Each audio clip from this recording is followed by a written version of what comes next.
안녕하세요 여러분, 멘토입니다. 1번부터 풀어볼게요. 부동산 정책에 관한 설명으로 틀린 것을 골라보랍니다. 1번, 정부의 시장 개입은 사회적 후생 손실을 낳을 수도 있다, 이 얘기잖아요. 그럼 이게 무슨 말이냐면 정부가 시장 개입을 하는 이유는 시장이 실패해서 뭔가를 좋게 만들기 위해서 시장에 개입했어요. 근데 사회적인 손실을 낳는데요. 후생이란 단어를 너무 신경 쓰지 마세요. 그래서 후생 경제학이라는 경제학이 있는데 그 후생 경제학에서 얘기하는 후생 이익, 후생 손실이라는 개념 자체는 거래량이라고 생각하셔도 돼요. 사회적인 총수입이라고 생각하셔도 됩니다. 그럼 정부가 만약에 어떤 한 지역에 투기가 발생하니까 양도소득세 중과세 정책을 펼쳤어요. 그럼 양도인 입장에서는 양도를 해봤자 이익을 얼마 못 누리잖아요. 그러니까 양도를 늘릴까요, 줄일까요? 줄이겠죠. 물건을 걷어 들여버려요. 그럼 공급이 시장에서 주니까 거래량이 줄 거예요. 그럼 사회 전체적인 총수입은 감소할 수도 있다는 얘기죠. 그 얘기입니다. 그 다음 2번. 토지은행 제도는 은행은 기본적으로 돈을 비축해 두잖아요. 근데 얘는 토지를 비축해 두는 제도네요. 그럼 정부가 토지를 만약에 비축해 둔다면 아무 목적도 없이 비축해 두면 안 되겠죠. 그러니까 당연히 정부 등이 사전에 토지를 비축하여 토지 시장의 안정과, 그 말은 토지는 부증성의 특성을 띱니다. 그러니까 물리적 절대량이 한정돼 있죠. 근데 어떤 지역의 토지 수요가 갑자기 급증해요. 그럼 그 지역의 지가가 매우 높이 올라가 버려서 기업 입장에서는 토지 없이 생산할 수 없으니까 공장 부지를 마련해야 되니까 그때 토지를 사야 되는데 높은 가격을 지불하고 사게 되면 어떤 일이 발생할까요? 전체 공급 비용이 증가되는 효과가 발생하겠죠. 그럼 똑같은 물건을 좀 더 비싼 가격에 만들어야 된다면 수출 경쟁력은 떨어지는 거고, 똑같은 물건이 수입해서 들어오니까 무역 수지는 적자가 나겠네요. 그러면 이제 장사가 그만큼 안 되니까 인력을 감축하겠죠. 그럼 전체 시장에 수요가 줄어요. 수요가 줄어요. 그럼 물건이 다 안 팔리겠네요. 이런 일이 반복되면 국가 경제가 엉망이 될 수도 있는 거죠. 그래서 토지시장의 안정을 깨하기 위해서 수요가 급증할 때를 대비해서 토지를 미리 사놓고 비축해둬야 될 거 아니에요. 그래서 쌀을 수요가 급증할 때를 대비해서 정부가 미리 사두는 쌀도 있죠. 그런 개념이라고 생각하시면 돼요. 그래서 수요가 발생했을 때 수급 조절용으로 가격 안정화를 깨하기 위해서 공급을 늘리기 위해서 미리 비축해 두는 것. 얘를 수급 조절용 토지 비축이라고 얘기를 합니다. 그 다음 어떤 한 지역을 신도시를 개발하고 싶어요. 신도시를. 그러면 그 지역을 개발하기 위해서는 개발되기 이전의 땅을 미리 저렴한 가격에 사들여 놔야 될 거 아니에요. 그렇죠? 얘를 공공사업용 토지 비축이라고 얘기를 합니다. 그때 이 역할을 담당하는 공사가 있는데 한국토지주택공사예요. LH공사죠. 많이 들어본. 그래서 LH공사는 다른 용도로 위해서 다른 사업을 진행하기 위해서 토지를 비축해 두는 경우가 있어요. 자신이 토지를 사두는 경우가. 근데 토지은행 제도와 그 토지가 섞이면 안 될 거 아니에요. 그래서 별도의 계정으로 관리해야 된다. 이런 표현이 나오겠네요. 근데 여기서 한 가지 좀 체크를 해둬야 될 사실이 있는 게 그게 바로 뭐냐면 과연 수급 조절용 토지 비축과 공공사업용 토지 비축을 할 때 개인의 토지를 수용권을 행사해서 강제로 사들일 수 있겠냐는 얘기겠죠. 그러면 수급 조절용 토지를 강제로 걷어들여서 사버리면 개인의 토지 소유권을 심하게 침해하는 거 아니에요. 사회주의 국가가 우리는 아니니까 안 되겠죠. 그런데 공공사업용 토지를 공공사업을 진행하기 위해서 토지를 사들여야 되는데 막 개인이 버텨요. 난 절대로 토지 수용을 못한다. 토지를 못 준다. 못 판다. 비싼 가격을 안 주면 토지를 난 팔 수 없다 그러면 그때는 수용권을 행사해서 강제로 취득해야 되겠죠. 그래서 이제 토지 수용 여부가 수급 조절용 토지에는 불가능한 거고 공공사업용 토지는 이때는 토지 수용권 행사에서 토지를 취득할 수 있다는 얘기죠. 그 표현을 꼭 기억해 두세요. 구분해 두셔야 됩니다. 그래서 공적인 개입 수단이 많네요. 그 다음 3번. 주택에 대한 금융지원 정책에 대한 문제를 풀기 전에 시장 개입 수단이 있었네요. 시장은 수요와 공급이 만나는 곳이었어요. 그럼 시장은 수요와 공급, 그 다음 시장의 중심인 가격이 있었죠. 그 세 가지를 건들면 직접적 개입이었습니다.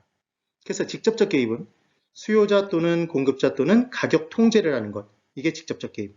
그래서 정부가 사거나 팔거나 분양가 규제를 하거나 가격 통제를 하면 얘는 직접적 개입이라고 합니다. 두 번째로 간접적 개입은 시장의 수요자와 공급자가 제 역할을 제대로 담당하지 못하니까 시장이 실패했을 거 아니에요. 그래서 직접적 개입은 정부가 너 나와, 내가 수요자 역할을 할게. 너 나와, 내가 공급자 역할을 할게. 이 가격 이렇게 마음대로 올라가면 안 돼. 이렇게 통제하는 거잖아요. 근데 이번에는 제대로 역할을 왜 담당을 못하나 봤더니 돈이 부족해서 그리고 정보가 부족해서 그런 경우가 있더라는 거예요. 그래서 기존의 수요자 공급자들에게 돈을 대주거나 정보를 대줌에 따라 제대로 역할을 담당하도록 만드는 정책이 있다는 얘기죠. 이게 간접적 개입이에요. 그 다음 세 번째, 토지이용 규제는 각종 규제 인허가제는 토지이용의 규제였습니다. 그래서 앞으로 문제를 풀 때 세금, 돈이죠. 보조금, 돈이죠. 임대료 보조금, 돈이죠. 그런 내용들이 나오면 걔는 다 뭐다? 간접적 개입이에요. 그래서 3번, 주택에 대한 금융지원 정책은, 금융은 돈이잖아요. 그러니까 정부의 직접적 개입 수단이 아니라 간접적 개입 수단이겠죠. 그래서 X가 됩니다. 3번이 틀린 답이네요. 그 다음 4번, 부동산 정보의 비대칭성. 누구는 정보가 있고 누구는 정보가 없으면 정보를 가진 사람이 정보를 가지지 못한 사람보다 당연히 초과한 이윤을 누릴 거예요. 그럼 그 부분에 돈이 몰릴 테니까 돈 자원의 효율적 배분 기능이 깨지는 거죠. 시장은 실패했다고 보는 겁니다. 그 다음 외부 효과. 정부 외부 효과는 사회적인 편익을 키우고 사회적인 비용을 줄이니까 좋은 건데 시장에 맡겨놓으면 얘는 턱없이 과소 생산되죠. 좋은 게 적게 만들어지니까 시장은 실패했다. 그 다음 부의 외부 효과를 발생시켜주는 시설물 발생되면 사회 전체적인 편익은 줄고 사회 전체적인 치유 비용은 커져요. 그 나쁜 놈을 그냥 시장에 맡겨놓으면 시장에서 과다 생산돼요. 그래서 시장은 실패했다고 봅니다. 그래서 얘들은 시장 실패의 요인이었죠. 그 다음 5번. 정부의 시장 개입에는 공공임대주택을 직접 생산 공급하거나 주택의 거래나 배분을 통제하는 방법 등이 있다. 예, 맞네요. 그럼 공공임대주택을 직접 생산 공급하면 공급자 역할을 한 거죠? 이게 무슨 개입일까요? 직접적 개입이겠죠. 그렇게 문제를 풀어주시면 됩니다. 2번, 토지이용 규제에 관한 설명으로 틀린 것을 골라보랍니다. 1번, 지역지구제는 토지이용에 수반되는 부의 외부 효과를 제거하거나 완화시킬 목적으로 지정된다. 어떤 지역에 주택을 지었어요. 그랬더니 공장이 따라 들어와요. 그럼 주택에서 추구하는 효용성에는 그게 편리성과 쾌적성이 있는데 쾌적성이 심각하게 침해당할 거 아니에요. 그럼 그 지역에 주택을 지을 수 있는 면적이 충분히 있음에도 불구하고 주택을 짓지 않고 또 다른 곳에 주택을 지었네요. 그랬더니 또 공장이 따라 들어와요.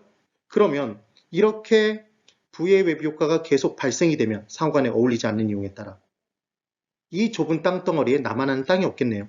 그러니까 토지 이용의 효율성이 심각하게 떨어질 수 있으니까 이 지역은 주거 전용 지역, 이 지역은 상업 지역, 공업 지역, 이 지역은 녹지 지역 이런 식으로 묶어버린다는 얘기죠. 상호간에 어울리는 이용만 되도록.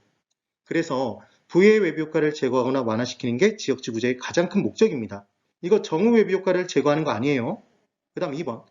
지역, 용도 지역별로, 용도 지구별로 지을 수 있는 건축물의 용도와 종류, 규모 당연히 제한돼 있어요.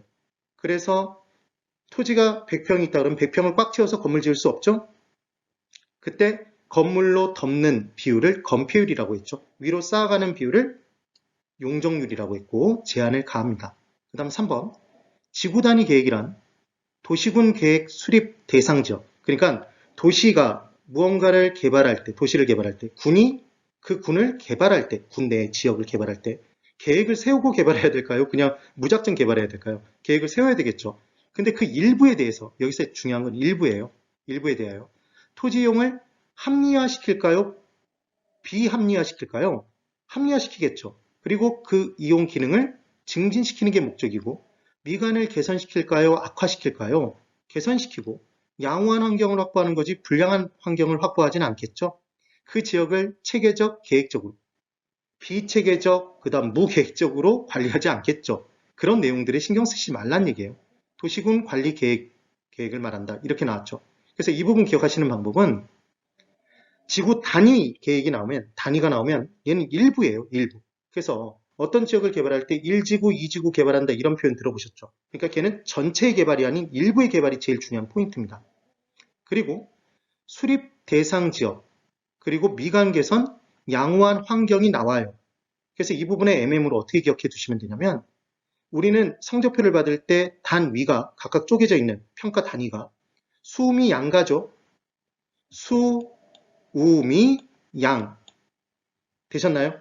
이렇게 나오면 지구 단위 계획이라고 꼭 기억해 두세요. 은근히 잘 나오는 문제 중에 하나입니다. 그 다음 4번. 국토의 계획 및 이용에 관한 법령상 용도지역. 용도지역은 도관농자라고 얘기했어요. 그래서 도시지역, 관리지역, 농림지역, 자연환경 보전지역 이렇게 나눕니다. 그때 도시지역에 주상 공록이 들어가죠. 그래서 기억하시는 방법은 도시에도 녹지는 있어야 되겠죠, 여러분. 상업도시, 주거도시, 공업도시 있지만 그 사이사이에 녹진이 있어야 될 거 아니에요. 주상공로. 그 다음 5번. 국토의 계획 및 이용에 관한 법령상 용도지역과 용도지구는 중첩해서 지정할 수 없다 이렇게 돼 있는데 용도지역은 학교라고 말씀드렸습니다. 용도지구는 학원이었죠. 제가 용문고등학교 출신인데 용문을 다니면서 경기고등학교를 같이 다닐 수 없죠. 그래서 학교는 중복 지정이 안 돼요. 근데 학원은 A학원 다니면서 B학원 다닐 수 있잖아요. 그래서 용도지구는 중첩 적용이, 중복 적용이 가능했습니다. 둘 다 불가능하다고 얘기를 했으니까 X가 되네요. 답은 5번입니다. 그 다음 3번. 토지 정책에 관한 설명으로 틀린 것을 골라보랍니다. 1번. 용도지역지구제 토지이용 계획에서 토지의 기능을 계획에 부합되는 방향으로 유도. 법적 행정적 장치 맞네요. 2번. 토지거래 허가구역. 그럼 얘는 토지를 마음대로 자기 거여도 거래를 못해요. 허가를 받아야 된대요. 그럼 그 이유가 있겠죠.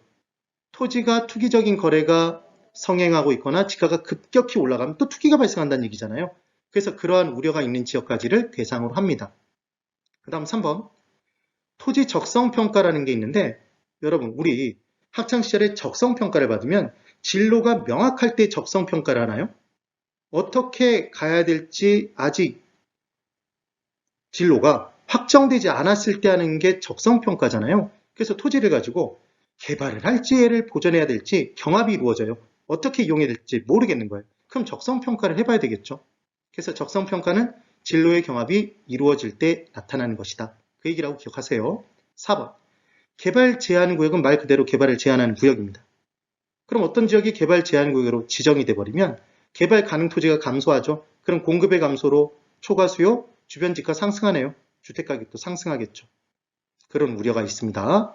그 다음 5번을 봤더니 입지 규제 최소 구역이라고 나오면 말 그대로 어떤 목적에 의해서 그 지역에는 입지 규제를 들어서는 것에 대한 규제를 최소화시킨대요. 그럼 건폐율도 더 주고 용적률도 더 주고 이런 개념인데 엉뚱한 설명이 나와있죠. 보세요. 도시군 계획 수립 대상 지역의 일부에 대한 일부 떴죠? 일부 뜨면 뭐였죠? 단위였죠. 단위. 그래서 일부는 단위는 뭐죠? 지구 단위 계획이었죠. 토지용을 합리화시키고 수음이 떴는지 볼까요? 우 빼고 수음이 양 떴죠? 수음이 양 떴습니다. 수음이 양. 걔가 평가 단위였죠. 얘는 지구 단위 계획이더라. 이렇게 공법 문제도 풀어주시면 됩니다. 그래서 이 내용들이 실제로 굉장히 많이 반복이 돼요. 우리 내일도 이 부분의 문제를 풀어볼 거예요. 오늘 나가겠네요. 네, 오늘 여기까지입니다. 대단히 수고 많으셨습니다.